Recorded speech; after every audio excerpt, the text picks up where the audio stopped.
ఒక విషయం అయితే స్పష్టంగా అర్థమైతా ఉంది.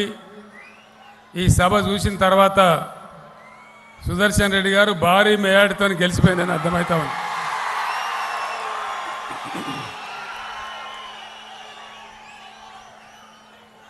మన దేశానికి స్వాతంత్రం వచ్చి 75 ఏళ్ళు గడుస్తూ ఉంది.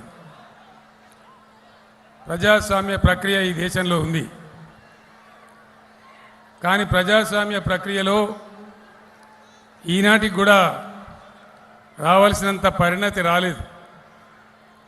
ఆ కారణం చేత ఎన్నికలు వస్తే పెద్ద హడావుడి, గందరగోళం, అబద్ధాలు, అభాండాలు, ఆరోపణలు అంతా గందరగోళంగా ఉంటుంది. మీ అందరికీ తెలుసు.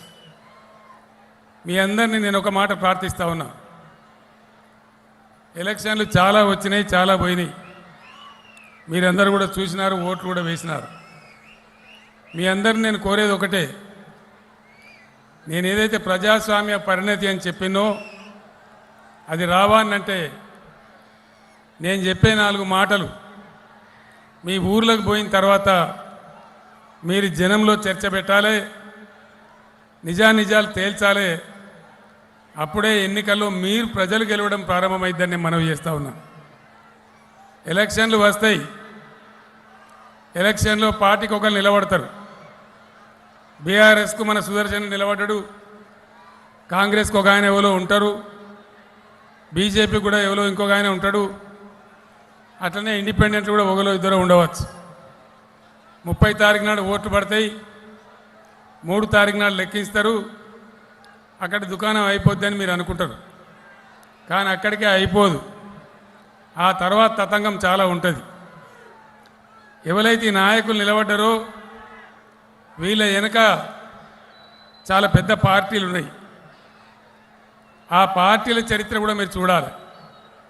నిలబడ్డ అభ్యర్థి యొక్క కమిట్మెంటు, మంచి చెడ్డ చూడడంతో పాటు అలా వెనుక ఉన్న పార్టీ కూడా ఏం పార్టీ, ఎటువంటి పార్టీ, ఆ పార్టీ నడక ఏంది, వాళ్ళకు అవకాశం వస్తే, అధికారం ఇస్తే ప్రజల కోసం ఏం చేస్తారు, ఎట్లా ఆలోచిస్తారు అనే విషయాలు కూడా మీరు గమనించాలి. ప్రజాస్వామ్యంలో పరిణతి అంటే అదే అని చెప్పి నేను మనవి చేస్తా ఉన్నా.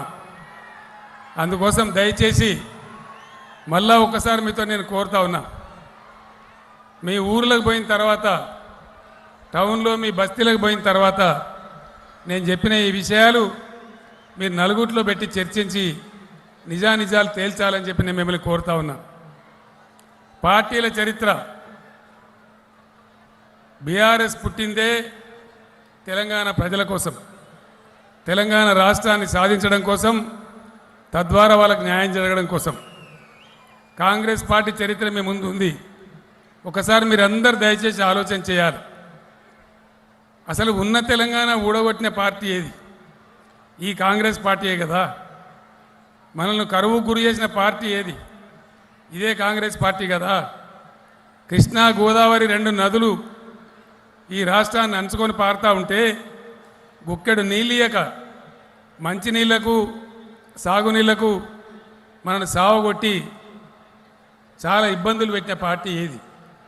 తెలంగాణ వచ్చినాడు కరెంటు లేదు, మంచినీళ్ళు లేవు, సాగునీళ్ళు లేవు, రైతుల ఆత్మహత్యలు, చేనేత కార్మికుల ఆకలి చావులు, చాలా భయంకరమైన పరిస్థితి. సంసారం చక్కదిద్దినట్టుగా ఒకటి ఒకటి ఒకటి చేసుకుంటూ ఈ 10 సంవత్సరాలు మీకోసం పనిచేసింది బీఆర్ఎస్ ప్రభుత్వం. సుదర్శన్ రెడ్డి హైదరాబాద్కు రానేరాడు తక్కువ. హైదరాబాద్కు వస్తే కూడా ఆయన కారు అక్కడ ఆగది, మళ్ళీ తెల్లాటలకి నర్సంపేటలో వచ్చి పడతాడు.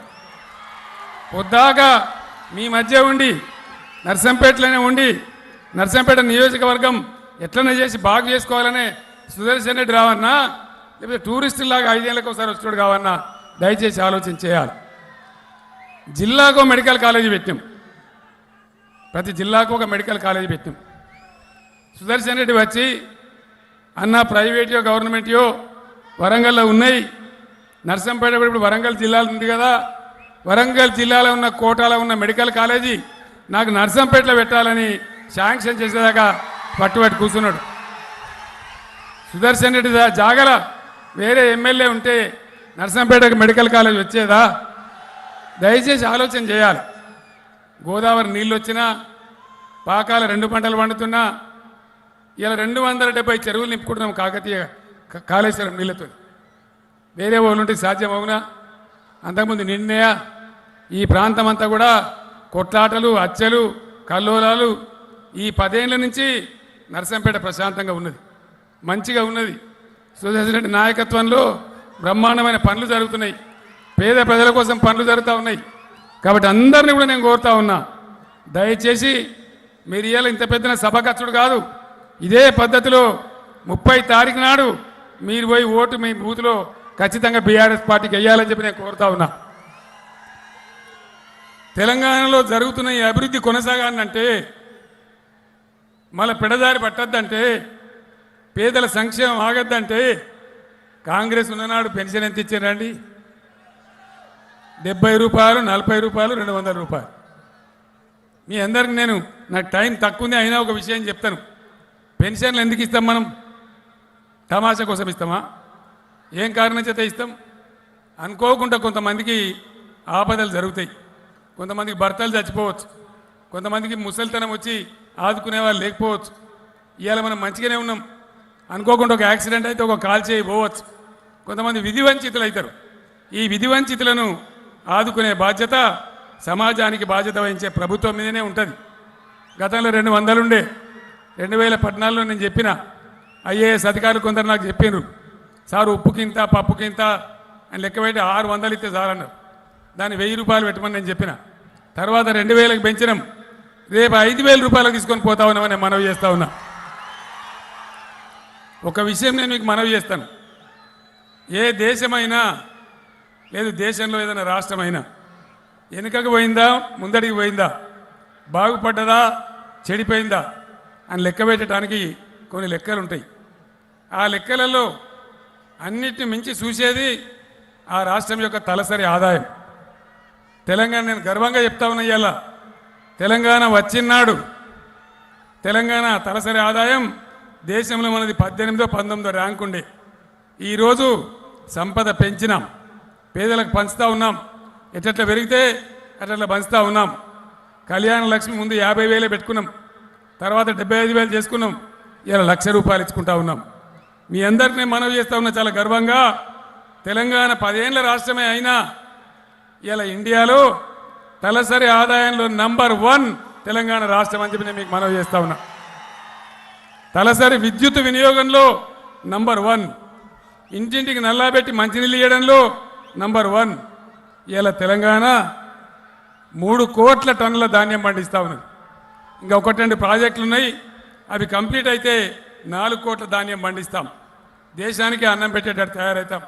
అన్నపూర్ణలాగా కష్టపడి దినరాత్రం పనిచేసి ఈ తెలంగాణను అన్ని రంగాలలో ముందుకు తీసుకొని పోతా ఉన్నాం. 4 అంటే 4, 5 మెడికల్ కాలేజీలు ఉండే, ఇలా జిల్లాకు మెడికల్ కాలేజ్. 10,000 మంది డాక్టర్లను ప్రొడ్యూస్ చేస్తే తెలంగాణ వచ్చే సంవత్సరం నుంచి. ఇవన్నీ జరిగినాయి, మీ కళ్ళ ముందే ఉన్నాయి. కానీ ఎవడో యాళ్ళకొచ్చి మేము అది చేస్తాం ఇది చేస్తామంటే, నర్సంపేటకు ప్రత్యేకత ఉంది. సమైక్యవాదులు వాళ్ళ యొక్క చెంచాలు వచ్చి ఇక్కడ రాజ్యం చేస్తామంటే ఇక్కడ మీరు నిరసన తెలిపినారు. నిరసన తెలిపినరని మన సుదర్శన్ రెడ్డి మీద వైఎస్ షర్మిల అంటే ఆమె పగబట్టిందట. ఇలా డబ్బు కట్టలు పంపిస్తుందట. మరి వైఎస్ షర్మిల డబ్బు కట్టలు గెలవన్నా, మన మిషన్ భగీరథ మంచినీళ్ళు గెలవన్నా, మన 24 గంటల కరెంటు గెలవన్నా, ఎవరు గెలవాలి? దయచేసి ఆలోచన చేయాలి. ఈ పరాయి రాష్ట్రంలో వచ్చి డబ్బు సంచులు పంపించి మిమ్మల్ని ఓడిస్తామంటే మనం ఓడిపోదామా? దయచేసి నర్సంపేట ఆలోచించాలని మనవి చేస్తా ఉన్నా. మీరు ఇలా సుదర్శన్ రెడ్డి గారిని గెలిపించి చాలా మంచి పని చేసినారు. మీకు ఒకటే మాట నేను మనవి చేస్తా ఉన్నా, 600 అయినా మళ్ళీ పోయినసారి కంటే ఎక్కువ సీట్లతోని బీఆర్ఎస్ గవర్నమెంటే గెలుస్తూ ఉంది. ఈ అభివృద్ధి ఇట్లే కొనసాగాలంటే ఖచ్చితంగా మీరు సుదర్శన్ రెడ్డి గారిని గెలిపిస్తేనే మీకు లాభం జరుగుతుంది. సుదర్శన్ రెడ్డి కావాలని కోరిన పనులు పెద్ద ఇబ్బందికరమైన కావు. పాకాల కాలువలు బాగు చేయాలన్నాడు, గ్యారంటీగా చేద్దాం. రంగయ్య చెరువు కాలువలు కూడా బాగు చేయాలన్నాడు, తప్పకుండా చేద్దాం. నర్సంపేట చుట్టూ రింగ్ రోడ్డు కావాలంటున్నాడు. తప్పకుండా చేద్దాం. ఈ విధంగా ఆయన కోరినవి గొంతెమ్మ కోరికలు కావు, మీ తరఫున మీ అందరి మంచి కోసం కోరినాడు. సుదర్శన్ రెడ్డి గారిని గెలిపేయండి. ఎన్నికల తర్వాత నర్సంపేటకు నేను వస్తాను, ఒక రోజంతా మీ మధ్యనే ఉంటాను. రాష్ట్ర అధికారులను తీసుకొని మీకు కావాల్సిన పనులన్నీ కూడా చేసి పెట్టే బాధ్యత నాది అని మనవి చేస్తూ, ఈ హెలికాప్టర్లో వస్తే ఇదే తంట. మీరు ఇంతమంది ఉన్నా కొద్దిసేపు అయితే అది ఎగరదిగా బంద్ అవుతుంది. కాబట్టి మీరు పెద్ద మనసుతో నాకు సెలవు ఇవ్వాలని కోరుకుంటూ, సుదర్శన్ రెడ్డిని గెలిపించాలని కోరుకుంటూ నేను మీ దగ్గర సెలవు తీసుకుంటా ఉన్నా. జై తెలంగాణ.